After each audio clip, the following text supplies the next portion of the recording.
Welcome back, Patriots, to the Aaron Moffat channel. I'm really excited. I'm going to be talking about something special today. Today, I'm going to be talking about who is Q. If you haven't already liked and subscribed, please do so. Many people are talking about, reading about, and following something called Q. Q started in the chans of the anonymous political group poll of 4chan, and therefore has created a following called the QAnon movement. Many people there were already Trump supporters, and many in the chans have proven to be highly intelligent people.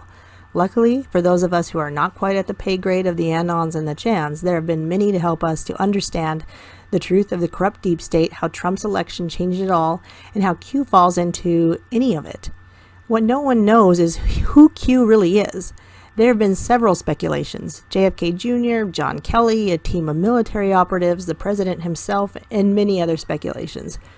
Where I lack in intelligence of perhaps things like gematria, numerology, computer coding, and things like that, I make up for in my digging. While I keep most information to myself, and not because I'm secretive, but because so many are already providing great insight into Q research, I recently did some digging that has led me to believe I know not only who Q is, but why Q is, and what that may mean for us as Americans. This story really begins so long ago that I can't, in this one piece, properly cover it all, so let us start in 1993, when Hillary Clinton, Bill Clinton, James Chandler III, John Podesta, Larry Summers, George Soros, and the CIA created an internet hijack plan. In 1993, the new Clinton administration convened for the third CPSR Cryptography and Privacy Conference. CPSR stands for Computer Professionals for Social Responsibility. The conference was held 2 days before an important June 9, 1993 House hearing on encryption and telecommunications network security. The conference gathered over 106 attendees representing government, politics, commerce, manufacturing, industry, media, technology, telecommunications, healthcare, banking, education, faith, and accounting. Clinton advisors James P. Chandler III, John Podesta, Robert Mueller III, and James Comey sponsored the Carnegie Endowment meeting to give FBI encryption master key to the entire internet. The meeting sponsor was globalist advocate Carnegie Endowment for International Peace, and the host of the meeting, James P. Chandler III, George Washington University intellectual property and national security law professor and later patent attorney for social networking inventor Leader Technologies, John Podesta, chief of staff and campaign manager to Bill Clinton, Barack Obama, and Hillary Clinton, and Stephen Crocker, founding member of the illegal public-private conspiracy group Highlands Forum Group, and Barack Obama's director of ICANN, that's the Internet Corporation for Assigned Names and Numbers, who ceded control to the UN in October of 2016, 1 month before Donald J. Trump was elected president. The information about this meeting was hidden on Hillary's private email server and was later unearthed by corruption watchdog Judicial Watch after they pressed the State Department in the court to release a document. Between 1995 and 1999, a series of national security laws, executive orders, and presidential policy directives were written for Clinton by James Chandler III, his national security and intellectual property advisor. Chandler organized Highlands Group to weaponize inventions also. And interestingly, the laws that Chandler drafted passed nearly unanimously. Note, whenever that occurs, all of Congress has been bought off or fooled en masse before the vote. I will explain in a moment also how Clinton likely already had access to the FBI encryption keys by this time. Thereby, he had plenty of blackmail and extortion information on every influential member of Congress. In October of 1996, Congress passed 3 Clinton-Chandler laws that were used to further gut congressional oversight over security and privacy. It enabled the FBI to increase mass surveillance and then lie about it. One was called the Economic Espionage Act.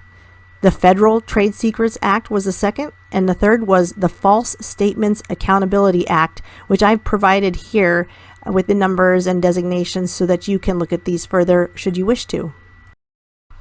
In February of '97, Chandler incorporated Eurotech Limited to hire former Soviet scientists and engineers to build embedded encryption spy backdoors inside all computer hardware, firmware, and software.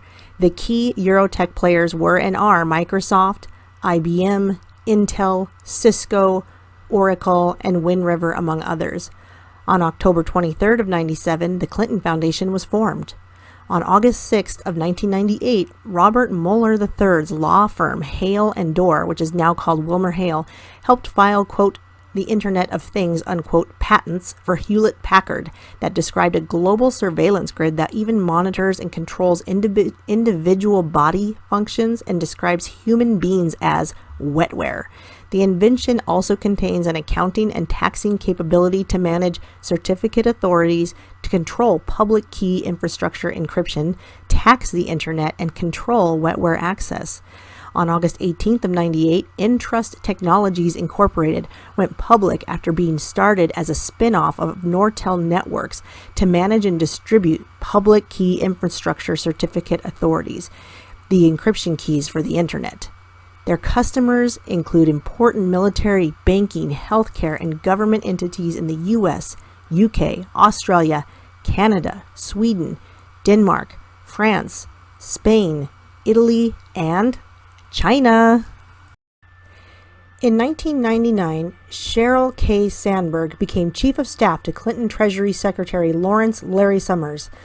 Larry Summers, a professor of economics at Harvard, tutored Sheryl Sandberg, a favorite student of his, while fellow professor of law James Chandler III looked on.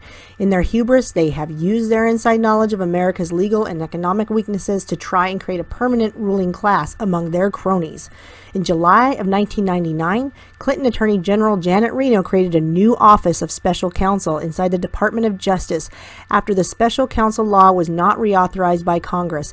This dubious Department of Justice policy, not a law, is now being used to justify the Mueller witch hunt. Larry Summers' former Treasury staffer from 1993 to 2001, Marnie L. Levine, later Dutch, became Summers' chief of staff starting at Harvard on July 2nd of 2001, where she oversaw the CIA's MKUltra establishment of the 19-year-old Mark Zuckerberg as their Facebook cardboard cutout. Later in 2009, she became product vice president at AOL, and then Summers became chief of staff for the National Economic Council. In January of 2009, she became Obama's special assistant to the president for economic policy in June of 2010, and then she attended an exclusive dinner with Hillary and Sheryl Sandberg on March 27th of 2012. Then she became chief operating officer of Instagram on October 7th, 2014. All truly magically intertwined beautifully. In November of 2001, IBM intellectual property attorneys James P. Chandler III, showing up again, and David J. Kapos used a $40 million IBM donation to start what was called the IBM Eclipse Foundation, which has been the exclusive distributor of Leader Technology social networking innovations. In August of 2002, IBM Eclipse Foundation distributed version 2.0.1 that included all of Leader Technology social networking innovations. On September 18th of 2002, career IBMer Thomas E. Noonan, Internet Security Systems, Inc., was appointed to the National Infrastructure Assurance Council, NIAC, by George W. Bush, surely recommended by James P. Chandler III, and he remains a member of the council to this day. In 2003, Noonan became a partner to Entrust Incorporated public key infrastructure controlled by none other than Hillary Clinton. On October 29, 2003, Entrust Inc. was awarded the contract to supply all 50,000 encryption keys for the Federal Bureau of Investigation by Robert Mueller. In December of 2003, Entrust Inc. elected Jerry C. Jones as a Class 1 director to replace retiring General Wesley K. Clark. Jones is a 19-year Hillary Clinton partner at the Rose Law Firm of Little Rock, Arkansas. With the appointment of Jones, FBI Director Robert Mueller III had an ethical duty to disclose to the public that his approval of Entrust Inc. to manage 50,000 FBI encryption keys enabled his political mentor Hillary Clinton to have full access to the entire FBI operation. Facebook launched at IBM EclipseCon on February 4th of 2004. Google and Sheryl Sandberg launched Gmail in June of 2005. In 2008, Sandberg was appointed the COO of Facebook and called the New Valley Girl by CNN. In 2009, Facebook and Sandberg began conspiring with the NSA to illegally share user information on all American citizens. In March of 2009, Entrust Inc. issued its last 10K annual report before selling its operation to Orlando Bravo LLC and its Thoma Bravo private equity firm in San Francisco, California. They disclosed at that time that they had more than 2,000 customers in 60 different countries. So, what are encryption keys? Put simply, encryption keys are used on both the sender's and receiver's computers to send data. It takes two keys to make a connection to send or receive data. The Clinton administration created trusted certificate authorities to check with to make sure that the two keys are the real sender and receiver. If your keys are not approved by the certificate authorities, your connection will be blocked. In the hands of tyrannical globalists like Hillary Clinton, Barack Obama, George Soros, Eric Schmidt, and Robert Mueller, this would have been the new censorship on the internet. Since these people have full backdoor access to any computer or phone on the internet, can they ever be caught? Yes, once it was realized how they did it. That method has just been discovered. The truth is, Hillary Clinton literally had access to every computer on the internet through Entrust. Her 19-year Rose law firm partner, Jerry C. Jones, directs the company, now ostensibly run by a Silicon Valley dude named Orlando Bravo and his private equity firm, Thoma Bravo, and has done since December of 2003. Entrust issued the encryption keys for most major governments and companies throughout the world. Fast forward to the 2016 elections and a man by the name of Robert Mercer, a libertarian. Robert Leroy Mercer, born July 11, 1946, is an American computer scientist who was a developer in early artificial intelligence and previous co-CEO of Renaissance Technologies, a multi-billion-dollar hedge fund. Of note, James Simons, who also founded Renaissance Technologies, was a huge contributor to the Clintons and other similar agendas. He is an American mathematician, billionaire hedge fund manager, and philanthropist. He is known as a quantitative investor and in 1982 founded Renaissance Technologies. James Simons was a powerful counterweight to Mercer and his political views. Robert Mercer interestingly played a key role in the Brexit campaign by donating data analytics services to Nigel Farage. He is also a major funder of organizations supporting right-wing political causes in the United States, such as Breitbart News and Donald Trump's 2016 campaign for president. In June 2016, he was ranked the #1 donor to federal candidates in the 2016 election cycle. He is the principal benefactor of the Make America #1 super PAC. Mercer hired Stephen Bannon of Breitbart for his involvement with Cambridge Analytica, where they allegedly used data technology on Facebook to aid in the 2016 elections. Collaborating with Mark Kogan and utilizing the Kogan app, millions of people were paid to take personality tests, and this data could also be used to aid in the elections. The company itself claims it used data enhancement and audience segmentation techniques, providing psychographic analysis for a deeper knowledge of target audience.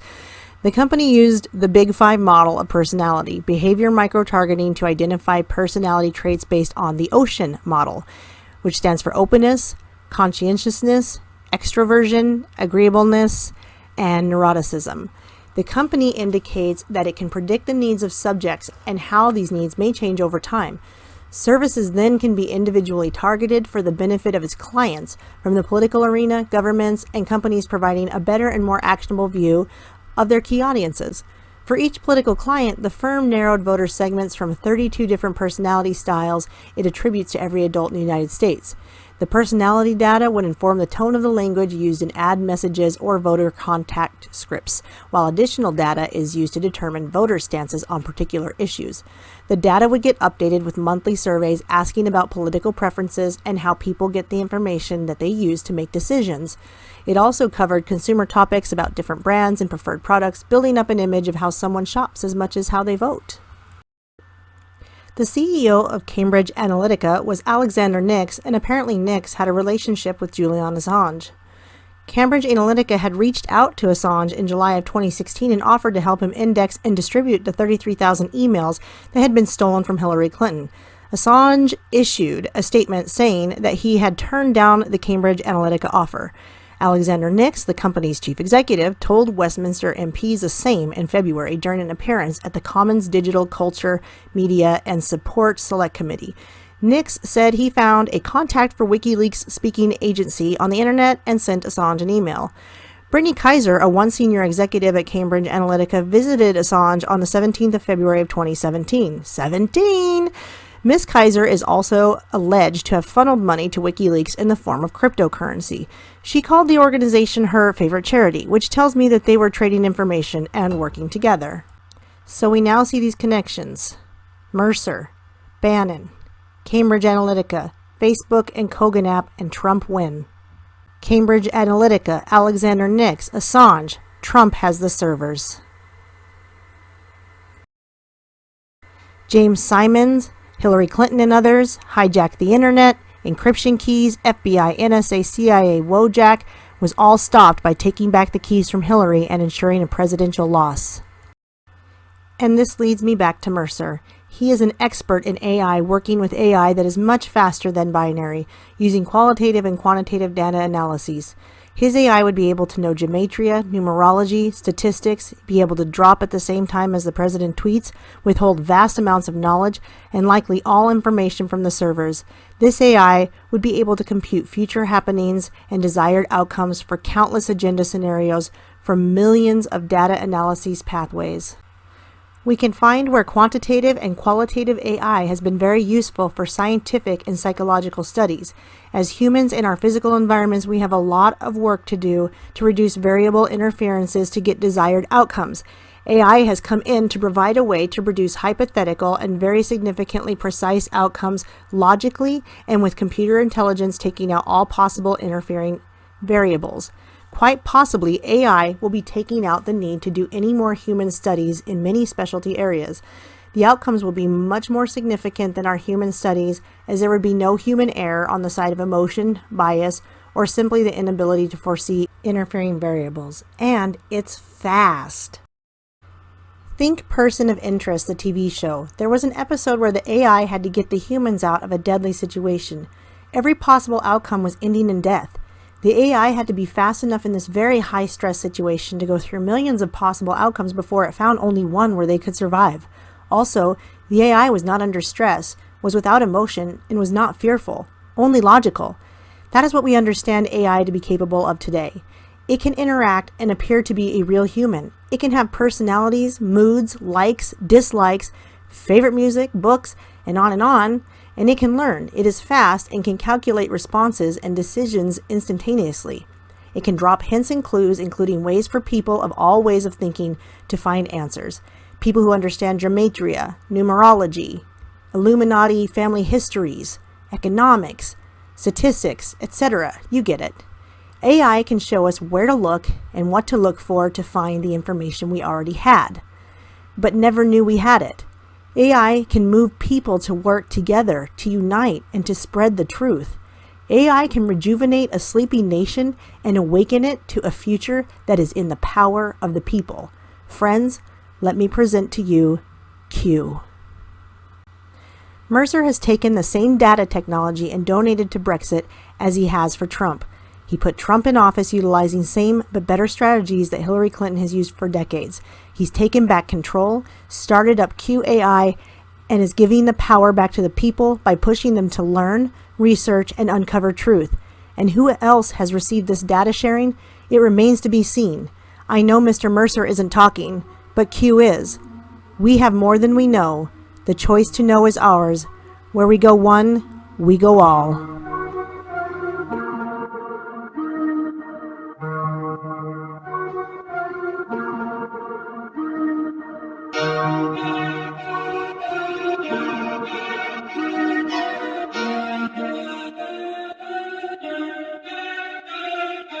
I stayed anonymous on these QAnon posts, but I see the finish line, so I know we're getting close. I always drop knowledge when the people need it most. No time like the present with my finger on the pulse. We got this movement popping across the nation, mass reindoctrination of the population. Time to wake up to the problems that we're facing. If you watch MSM, it's time to change the station.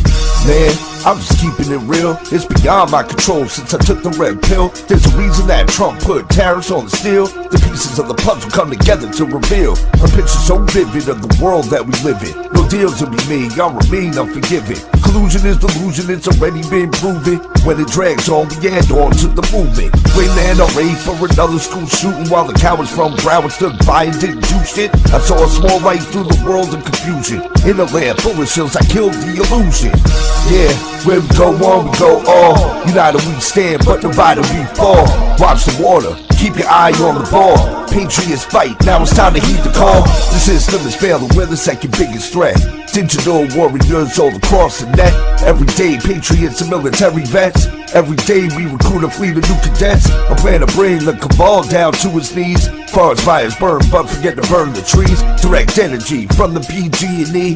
Liberalism is a mental disease. You try to red pill y'all, but you didn't listen. Fake maggots expose controlled opposition. A group of less than 10 fully know the mission. The choice to know is yours, in the end it's your decision. Realize this will be the only chance we're given. If we don't win, say goodbye to the world we live in. They say ignorance is bliss, but it isn't. This is simple mathematics, they're creating a division. It's time for us to break free from the mental prisons. It's all by design, they enslave us in the system. They only demonize what's a threat to their religion. The truth goes beyond anything you can envision. It's down to a science and they do it with precision. Propaganda being pumped through the television.